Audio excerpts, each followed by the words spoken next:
Picture this. You're standing in your grandma's crowded living room, surrounded by aunts and uncles toasting with plastic cups of lukewarm punch, and every single one of them clutches a fancy gift bag stuffed with who knows what treasures, except you. Empty-handed because life just kicked you in the teeth one more time, and instead of yelling or making a scene, I snapped a quick selfie in the mirror, my forced smile hiding the storm inside, captioned it with something sharp enough to cut through the fake smiles, and slipped out the door before anyone noticed, only for that night to bring my phone lighting up with notifications as my Aunt Carla called sobbing like the world was ending.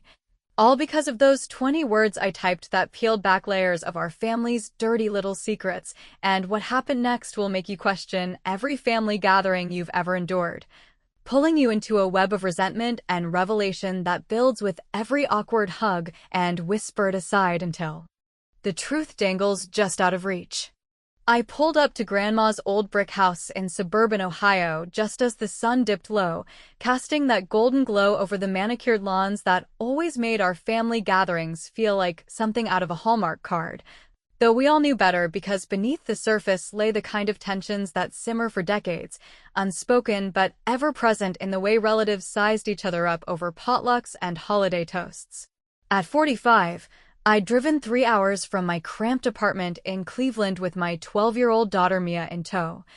hoping this 80th birthday bash would be the one time the relatives treated me like I belonged instead of the black sheep who dared to divorce her deadbeat husband and scrape by on freelance graphic design gigs that paid just enough to keep the lights on but never enough to silence the judgments whispered behind manicured hands. Grandma Rose, with her silver curls and that perpetual twinkle in her eye, had always been my rock, the one who slipped me extra cash during tough months without a lecture or pitying glance. Yet even she couldn't fully shield me from the sideways looks of my siblings and cousins who measured success by square footage and bank balances rather than the quiet resilience it took to raise a kid alone while chasing irregular paychecks from clients who treated deadlines like suggestions. As we stepped inside, the air hit me thick with the scent of catered barbecue and store-bought sheet cakes, the kind with too sweet frosting that sticks to your teeth like unresolved grudges from childhood squabbles that never quite faded, and Mia tugged at my sleeve, whispering how cool it was to see great-grandma again, her excitement a brief shield against the knot forming in my stomach as I scanned the room filled with faces I'd known my whole life, but felt distant from, like acquaintances at a reunion for a club I hadn't joined. There was Uncle Ted, my dad's brother, booming laughs with his arm around his third wife, both decked out in matching polo shirts that screamed country club membership and the easy affluence that came from steady corporate jobs, while my sister Lisa hovered nearby, her designer handbag slung over one shoulder as she balanced a gift bag bursting with what looked like artisanal soaps and a monogrammed throw blanket, gifts that whispered, "We thought of you," in a way my hastily wrapped candle from the dollar store never could, a last-minute grab because work had been a nightmare that week with deadlines piling up like unpaid bills and no time to shop for something fancier. I hadn't forgotten to bring something meaningful on purpose. The freelance world didn't pause for birthdays, and I'd figured my presence, plus Mia's handmade card covered in glitter and heartfelt drawings, would suffice as proof of love in a family where actions sometimes spoke louder than store-bought tokens, or so I told myself to ease the guilt gnawing at the edges of my resolve. But as the afternoon wore on, with relatives milling about the backyard strung with fairy lights and a playlist of Sinatra crooning in the background to evoke that nostalgic swing of bygone eras, the gift bags started to tell their own story of inclusion and exclusion, each one dangling from wrists like badges of honor that marked who had arrived prepared and who hadn't bothered, and everyone seemed to have one except me, which made the oversight feel less like an accident and more like a spotlight on my perpetual outsider status. Carla, my aunt on mom's side, the queen bee of these events with her perfectly highlighted hair and endless stories of her real estate empire in Florida, where she flipped condos to beachfront buyers, handed out hers like party favors tailored to each recipient, each one personalized with ribbons and tags that added a touch of performative thoughtfulness, and when she gave Grandma hers labeled, "For the one who brightens my day," I swear her eyes flicked toward me with a pitying smile that said, "Better luck next time, Elena." As if my empty hands were a personal failing rather than the byproduct of a life stretched thin by single parenthood and economic realities that didn't align with the family's polished narrative. I forced a grin, chatting with second cousins about the latest episode of that true crime show everyone's obsessed with, the one where families implode over hidden fortunes and long-buried betrayals. But inside, a familiar bitterness bubbled up. The kind that makes you wonder if blood really is thicker than the green-eyed monster of envy that creeps in when success is doled out unevenly among siblings and kin. Mia, bless her perceptive little heart, noticed first, pointing out how all the adults except me had those bags dangling from their wrists like symbols of belonging, and she asked innocently, loud enough that Lisa overheard and shot me a look that mixed sympathy with superiority, the sort of glance that reminded me of high school cliques where fitting in meant having the right clothes or connections. I shrugged it off, cracking a joke about how my gift was my sparkling personality that could light up any room without wrapping paper, but the words landed flat amid the chatter of vacation tales and stock tips, doing little to dispel the growing sense of isolation that wrapped around me like a too-tight sweater. Grandma pulled me aside briefly during a lull, her frail hand squeezing mine as she murmured something about how proud she was of me for raising Mia alone through all the hardships, her voice carrying the weight of unspoken histories. Like the time my parents cut me off after the divorce, claiming I was too emotional to handle family business decisions that involved money and property, leaving me to navigate the fallout without their support. It warmed me for a second, that rare affirmation from the matriarch who saw past the surface, until Carla swept in with her booming voice, announcing it was time for the group photo on the porch steps, and there I stood on the edge, bagless and feeling smaller than ever amid the sea of smiling faces clutching their prizes. Dinner unfolded on folding tables laden with potato salad, ribs slathered in sauce, and corn on the cob that evoked summer barbecues from our youth, the conversation turning to vacations in Scottsdale and new cars with all the bells and whistles.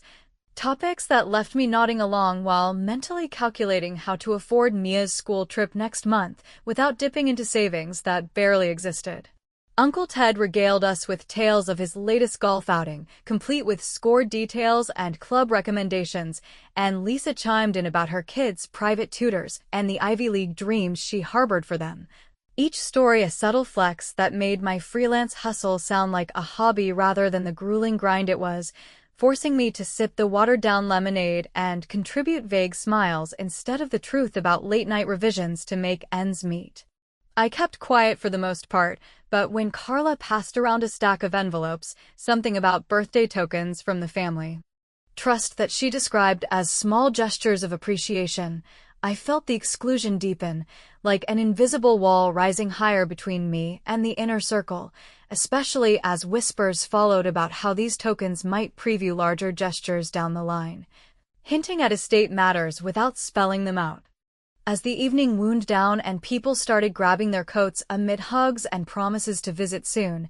I caught a snippet of conversation between Carla and Lisa near the kitchen doorway, words like the will and fair shares floating my way on the warm air. Too vague to grasp fully, but sharp enough to prick at old wounds from Dad's passing when divisions felt anything but equitable. Slipping into the powder room to splash water on my face and compose myself, I stared at my reflection in the mirror, the lines around my eyes from too many sleepless nights over client revisions and parenting worries, and thought,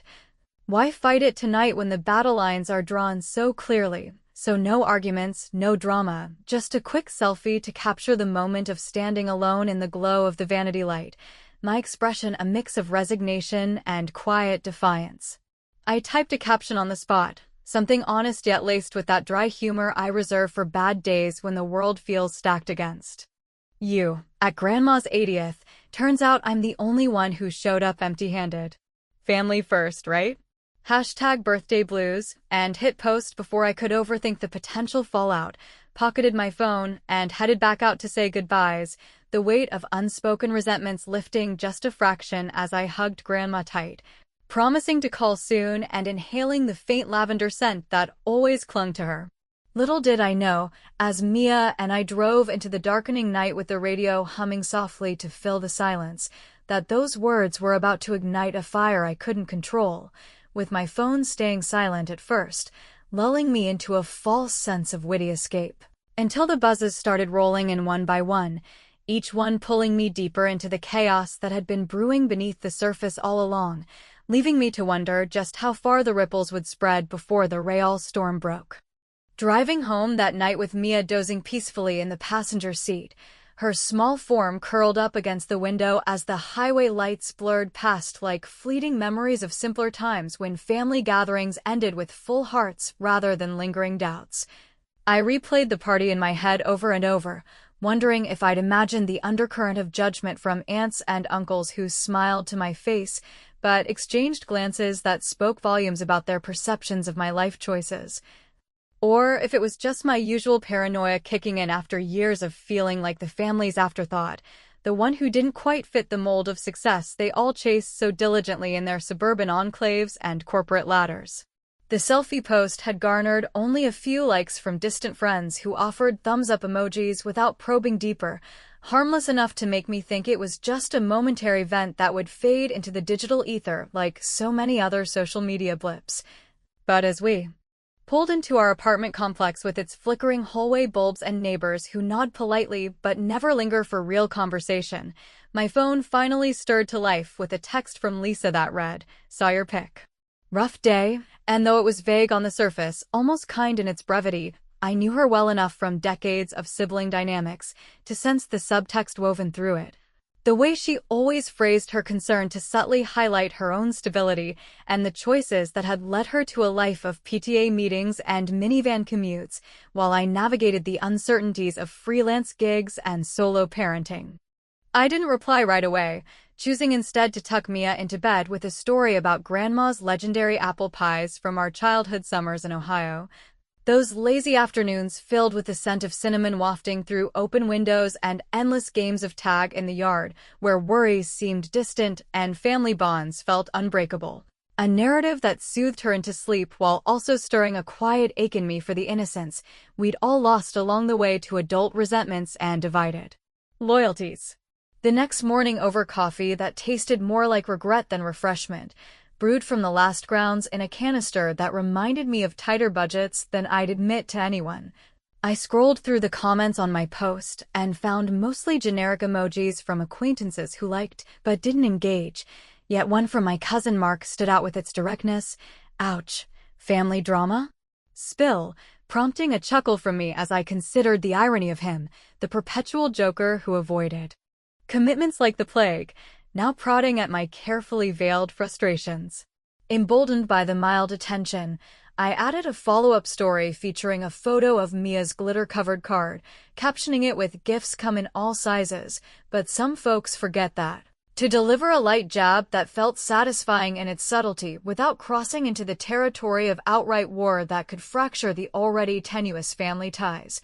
A small act of revenge that mirrored the witty comebacks I'd honed over years of being the underdog in conversations dominated by tales of promotions and renovations. Work pulled me away soon enough into the rhythm of tweaking logos for a local bakery client whose feedback arrived in relentless waves, each revision demanding more time than the paycheck justified.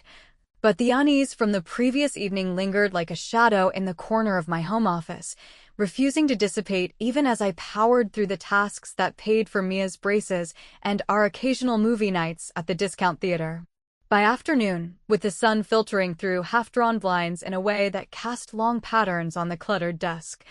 the posts had gained a bit more traction through shares from old high school pals who remembered me as the artsy one who skipped prom for a painting retreat in the Smoky Mountains, their comments evoking a sense of solidarity that briefly lifted the weight of isolation. And suddenly my inbox pinged with a voice message from Uncle Ted, his gruff voice laced with that faux concern he reserved for holidays and crises, saying, "Elena, kiddo. What's with the pity party online? You know your grandma adores you, come on. Don't air dirty laundry in public like this, when we're all trying to keep things positive for her sake." I listened to it twice, hearing not just the words, but the unspoken accusation that I was the dramatic instigator stirring trouble where none needed to exist.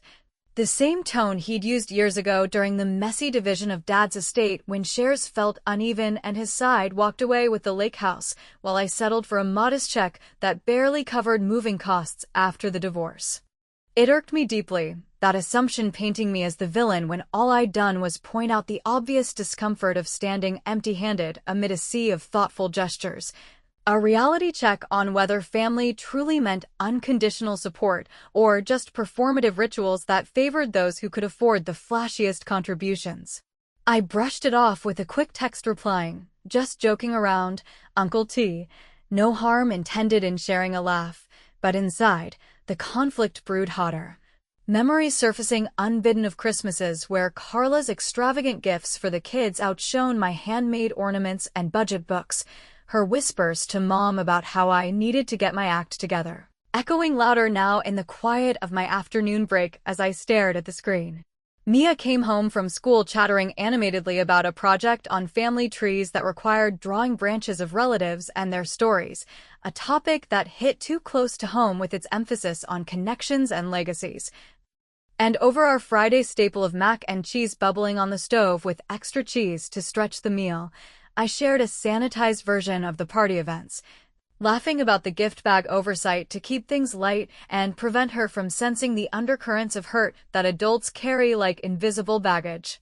But as evening fell and the apartment filled with the soft glow of lamps against the encroaching dusk, another notification buzzed insistently, this time a private message from Lisa attaching a photo of her own gift bag's contents. All high-end items from that boutique in Columbus known for its overpriced linens and scented candles, with a note reading, "Wish you'd been able to join in on this. Next time we'll plan better," a phrasing that felt like salt rubbed into the wound of exclusion.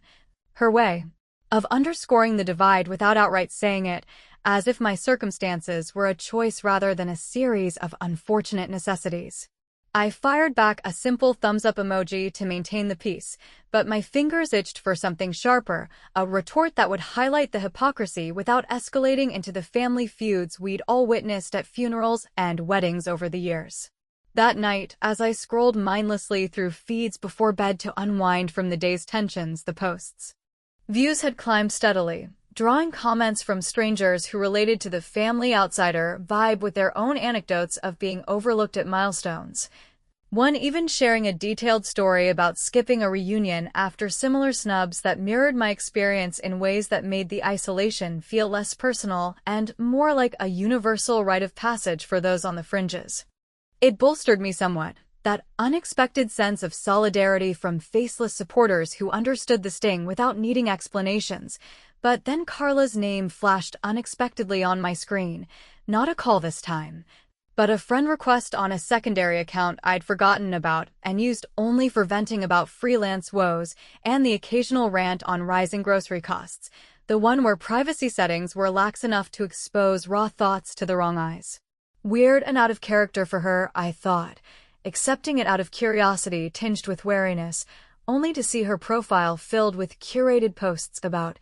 cherishing family bonds, alongside glossy pics of luxury cruises and weekends at Martha's Vineyard, the stark contrast to my own reality hitting hard and fueling a quiet resolve to not let this latest slight slide entirely, though I wasn't sure yet how to channel it without burning bridges that might still hold value for Mia's sake. Just as sleep began to tug at the edges of my consciousness with the clock ticking past midnight, my phone lit up again with an incoming call from an unknown number, but the voicemail preview revealed Carla's name in the transcription, her voice cracking with what sounded like genuine urgency and emotion as she said, "Elena, we need to talk about that post. It's not what you think, and it's opening doors we can't close," a plea that hung in the air of my darkened bedroom, leaving me to hesitate with my thumb over the play button, heart pounding with a mix of dread and dark amusement at the unfolding drama, wondering what bomb she'd drop next if I dared to listen. The uncertainty wrapping around me like a noose tightened by the night's deepening silence and the promise of revelations that could either heal old rifts or widen them irreparably. Waking up on Saturday to the relentless patter of rain against the window that turned the gray Ohio sky into a monotonous backdrop for what promised to be another day laced with unresolved tensions from the family party. I finally hit play on Carla's voicemail while nursing a mug of instant coffee that did little to chase away the chill settling in my bones. Her words tumbling out in a rush that mixed unexpected tears with the authoritative tone she wielded so effectively during open houses and boardroom negotiations back in her Florida real estate world. "Elena, honey, that caption you posted, it's stirring things up more than you realize, and with Grandma's health being so fragile these days, please just delete it before it gets any worse and upsets her in ways we can't undo," she pleaded in a voice stripped of its usual polish, the vulnerability catching me completely off guard because Carla had never shown cracks like this, not since she clawed her way from our modest Midwestern roots to peddling million-dollar condos to retirees seeking sun-soaked escapes, a transformation that came with an armor of confidence I envied even as it grated on me. I sat there at the kitchen table, staring at the screen where the post had already accumulated a couple hundred likes overnight, comments pouring in from friends and strangers alike with stories of similar family slights that made my empty-handed moment at the birthday feel less like a personal failure and more like a shared rite of passage for those who navigated life without the safety nets of inherited wealth or stable partnerships. Instead of erasing the post as she demanded, which would have felt like surrendering to the very judgments that prompted it in the first place, I chose to double down in a subtle way by editing the caption slightly and adding a poll that asked, "Ever felt like the odd one out at family events? Yes or no?" A witty nudge designed to engage without escalating into outright confrontation, turning my initial vent into an interactive conversation that invited others to reflect on their own experiences while delivering a clever form of revenge through collective validation rather than solitary bitterness. Mia bounded into the kitchen then, her energy a bright contrast to the dreary weather outside as she chattered about our weekend pancake ritual that we upheld no matter the circumstances, oblivious to the digital storm brewing on my phone. And I joined her at the stove where the batter sizzled invitingly, flipping golden discs while mulling over Carla's mention of Grandma's health, the way she'd used it like a secret card to play on my guilt, a tactic that reminded me uncomfortably of the family meeting after Grandpa passed when she pushed aggressively for selling his antique clock collection to fund the future, ultimately pocketing more than her fair share while I received only a pat on the back and a faded photo album filled with yellowing pictures of happier, less divided times. That simmering resentment from years past fueled my resolve as I drizzled syrup over the stack and watched Mia devour her breakfast, the simple domesticity grounding me amid the uncertainty of what Carla's plea truly signified beyond surface-level concern. By midday, with the rain easing into a misty drizzle that left puddles reflecting the overcast sky, the post had snowballed in reach, getting tagged and shared by a local mom group I occasionally lurked in for tips on school fundraisers and budget meal ideas, their amplification drawing in folks who nodded along to tales of sibling rivalries over backyard barbecues or potluck dinners where contributions were judged more harshly than the food itself, creating a ripple effect that made my story resonate with that quintessential American struggle of maintaining family ties amid economic disparities and unspoken competitions. Uncle Ted jumped into the fray with a public comment that read, "Let's keep it positive, Elena, for Grandma's sake," a phrase that only fueled the fire inside me by highlighting his hypocrisy, the man who'd once borrowed Dad's prized tool set for a weekend project and never returned it, claiming it got lost in a garage shuffle, all while lecturing others on responsibility during holiday gatherings. I replied with a neutral heart emoji that masked my internal eye roll at the irony, choosing restraint over retort to avoid giving him the satisfaction of a direct clash. But the humor crept in nonetheless as I texted Lisa a screenshot of a particularly funny comment from a follower comparing gift bags to acceptance speeches at the Oscars, saying, "Nominated for Best Oversight in a Supporting Role." And her response came back as a string of laughing faces that felt genuine for once, pulling me unexpectedly into a group chat where we reminisced about Grandma's infamous Jell-O salads from the 90s that wobbled precariously on plates and always sparked debates over who got the last scoop. But the brief levity faded quickly when Carla called again just as I was out grabbing groceries from the corner market, her voice steadier this time, but edged with a frustration that bordered on desperation, forcing me to pull over in the parking lot amid shopping bags filled with discount produce and canned goods that stretched our weekly budget. "That poll you're running is making people talk in ways that could hurt everyone involved. Grandma saw it this morning, and she's upset, thinking you're blaming her personally for the family dynamics when it's so much more complicated than one overlooked bag," she accused, her words landing like accusations in a courtroom drama, and I gripped the steering wheel tighter as doubt began to creep in, wondering if my clever jab had indeed gone too far by painting me as the ungrateful niece in the eyes of the matriarch who had always defended me against the family's subtle dismissals. I defended myself lightly over the phone, joking about how empty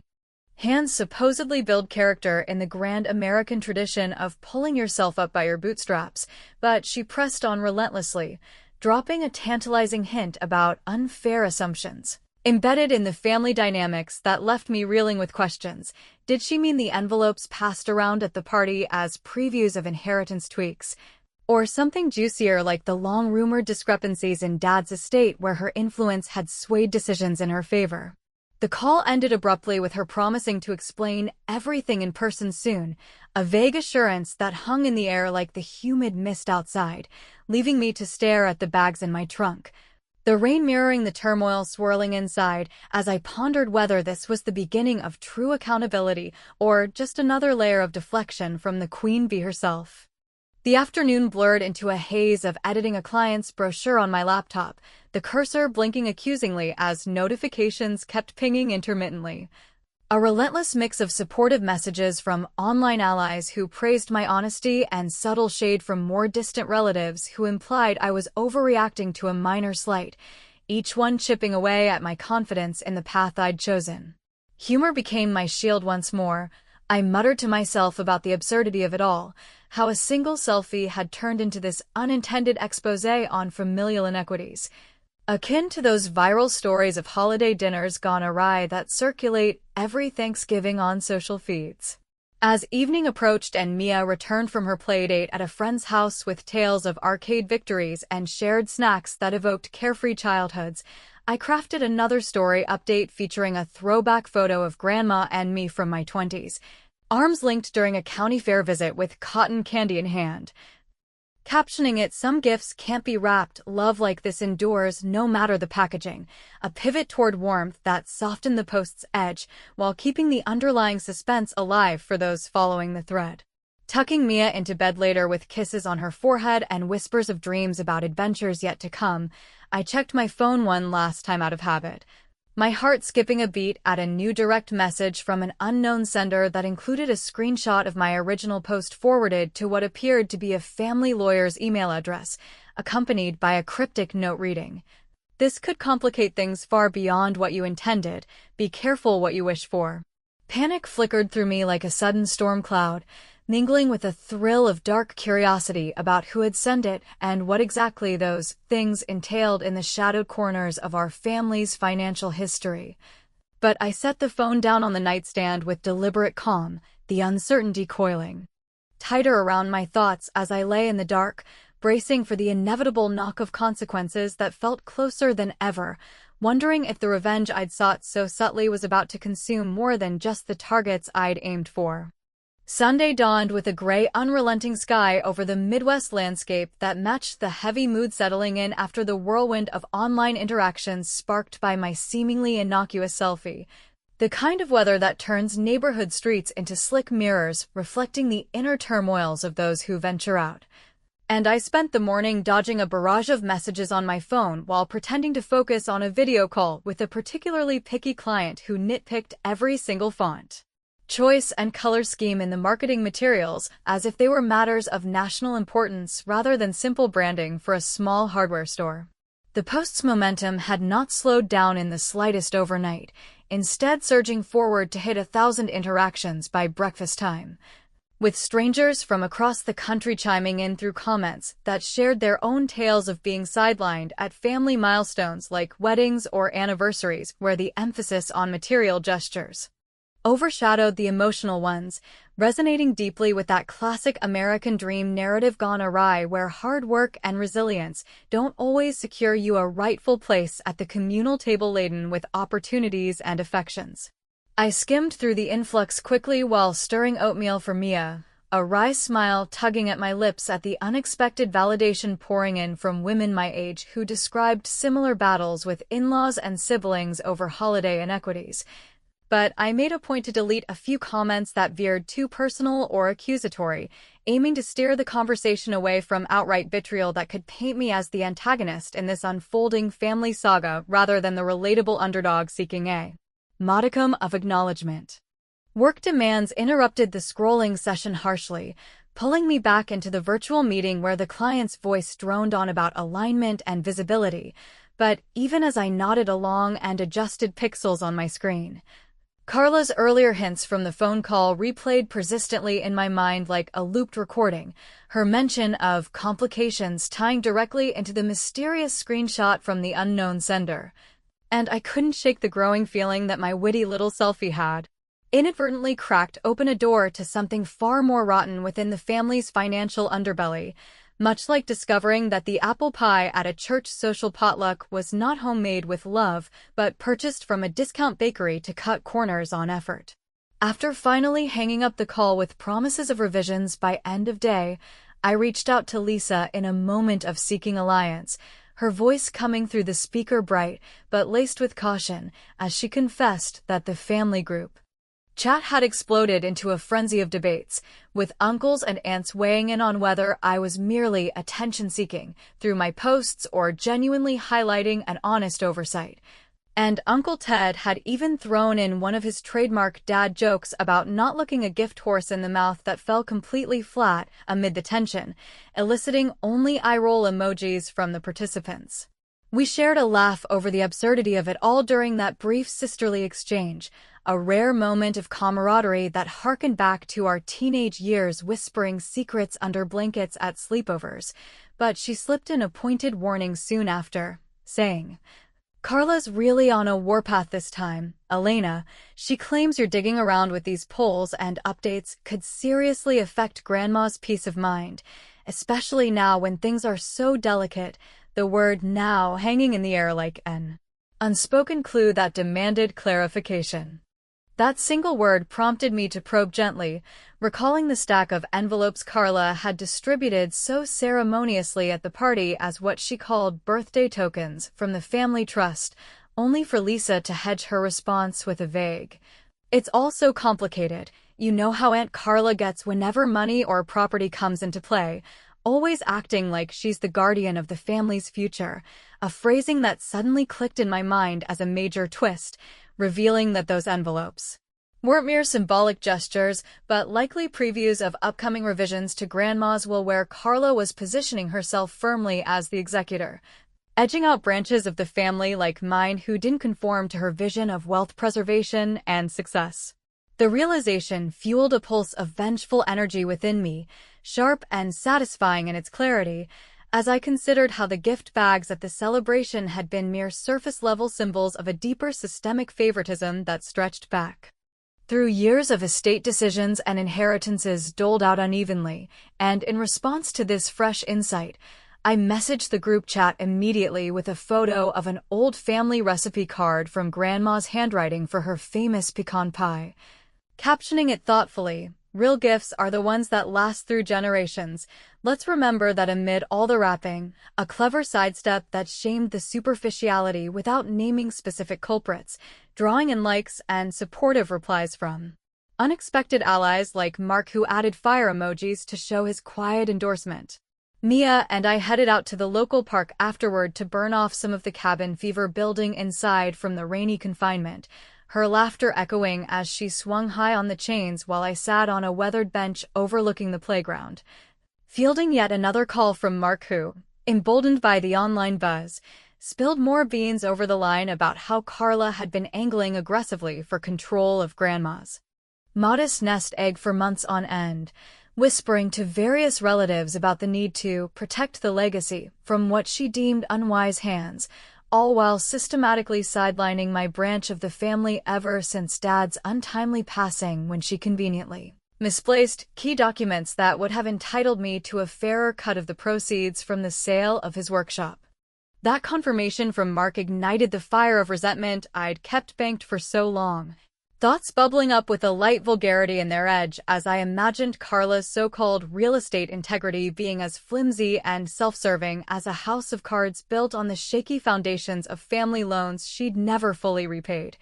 But I kept my voice steady on the phone, thanking him for the heads-up and already plotting my next subtle move, perhaps digging into those old estate papers still tucked away in a box in my closet from the divorce era when everything felt like it was slipping through my fingers. Back home, as the afternoon light waned into early dusk, with Mia and I baking cookies from Grandma's recipe to fill the apartment with comforting aromas of vanilla and sugar that contrasted sharply with the chill of revelations settling in,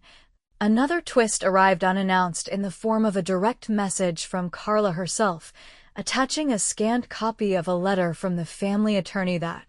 outlined proposed will revisions favoring her children and immediate line with detailed clauses about asset distribution, accompanied by a terse note that read, "This is exactly why we can't afford public drama like your posts. Delete everything now. Or this stays buried where it belongs, away from prying eyes and social media spectacles." I stared at the document on my screen, my pulse racing with a cocktail of shock and indignation at her audacity to dangle such information as leverage, the dilemma twisting inside me like a knot pulled too tight. Should I expose her maneuvering to the light of day and risk alienating Grandma in her vulnerable state, or swallow the inequity once more to preserve a fragile peace that had never truly existed?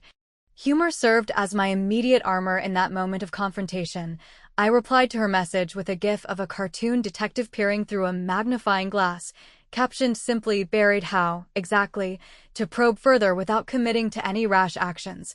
A witty inquiry that evolved my initial passive-aggressive revenge into something more pointed and interactive, forcing her to reveal more cards from her hand while I maintained the upper ground of curiosity over accusation. The afternoon dragged on with helping Mia through her homework assignments on fractions and history timelines that ironically touched on American family migrations and legacies, but the mounting tension from the ongoing notifications made concentration a challenge.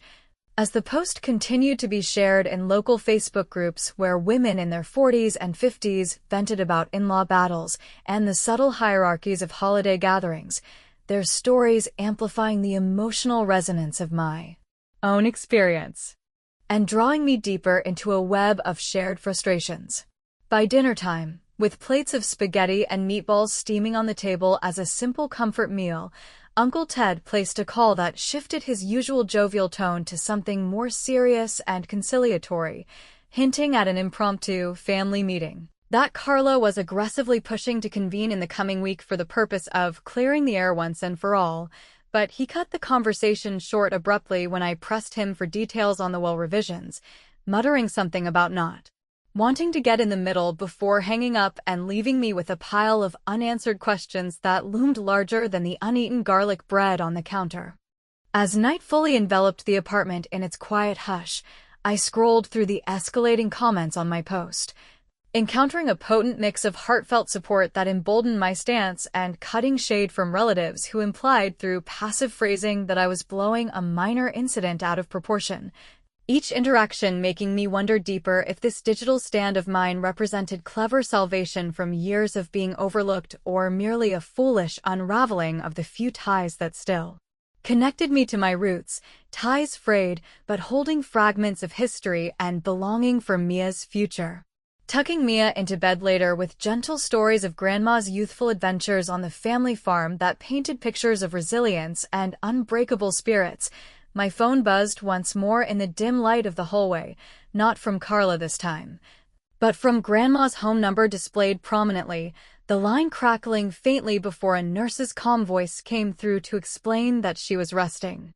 comfortably, but had specifically asked about me earlier in the evening, relaying her words as "Tell Elena I saw the picture she posted. I'm proud of her strength in speaking her truth, even when it's hard." A message that softened the jagged edges of the day's conflicts momentarily and infused me with a warmth I hadn't anticipated. Yet the ambiguity of her endorsement lingered like a half-formed question, a subtle cliffhanger in the nurse's careful wording that hinted at layers beneath the surface. Then, as I moved to dim the living room lights and prepare for sleep myself, Carla's name flashed across the screen once again with an incoming call that connected almost immediately before I could even decide whether to answer. Her sobs breaking through the receiver in raw, unfiltered waves that carried the weight of desperation. "You don't understand what you've started with all this, Elena. It's all coming out into the open now, and there's no turning back from the damage." The line went dead abruptly on her end, cutting off mid-sentence and leaving me frozen in the shadowed room, the truth teetering precariously on the edge of revelation. My heart hammering with a surge of anticipation and fear over what explosive disclosures awaited when the morning light finally broke through the uncertainty that had woven itself so tightly around every aspect of this escalating family reckoning.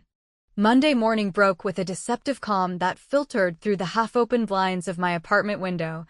casting soft sunlight across the kitchen counter where I brewed coffee stronger than usual to steel myself against whatever fallout Carla's dramatic and abrupt hang-up from the night before had unleashed into the already turbulent waters of our family dynamics, while Mia scarfed down her bowl of cereal with the unbridled enthusiasm of a 12-year-old facing another day of school. Adventures that felt worlds away from the tangled web of adult resentments and revelations, pulling at the threads of my own life. The post that had started as a simple selfie event had gone semi-viral overnight in a quiet, grassroots way. Picked up by a popular lifestyle blog focused on modern family feuds and interpersonal dramas that captured the essence of everyday American struggles.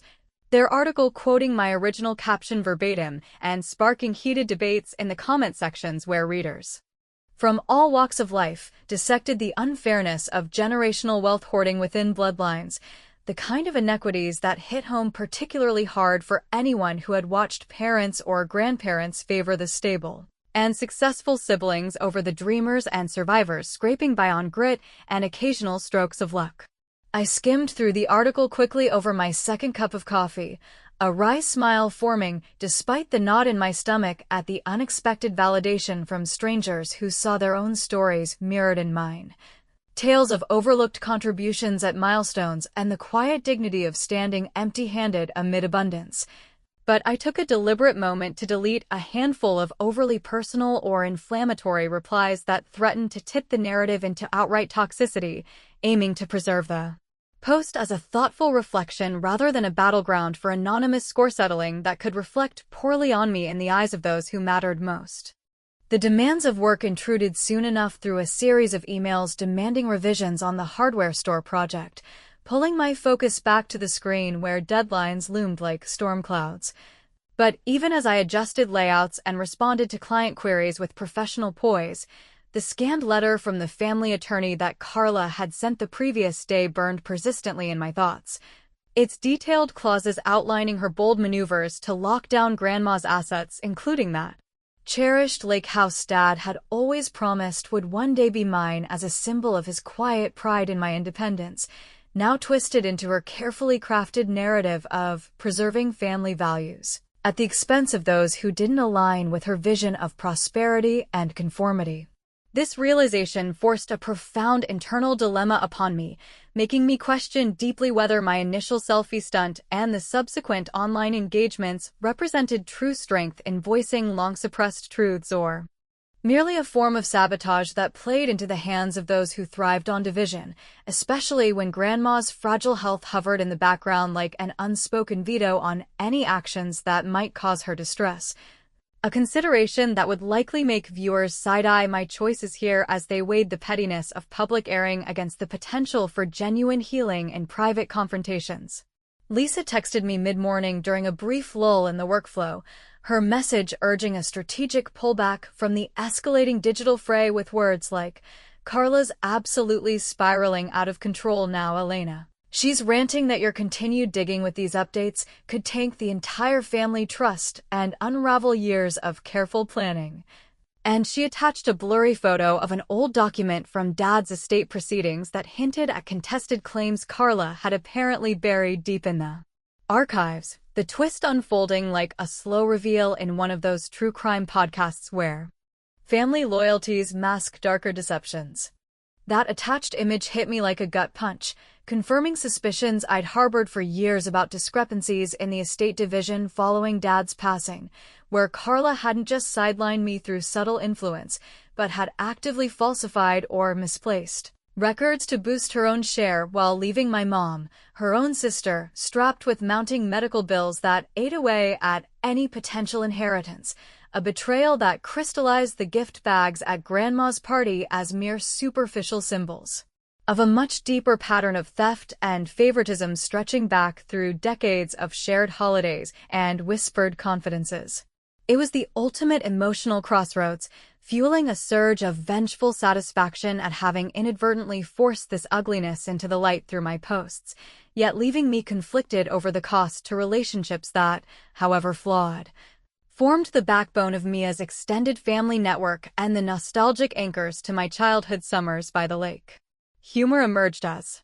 my fragile shield in that moment of reckoning. I muttered under my breath about the irony of Carla's real estate integrity, proving as solid and trustworthy as a foundation built on shifting sands of self-interest and unpaid family debts.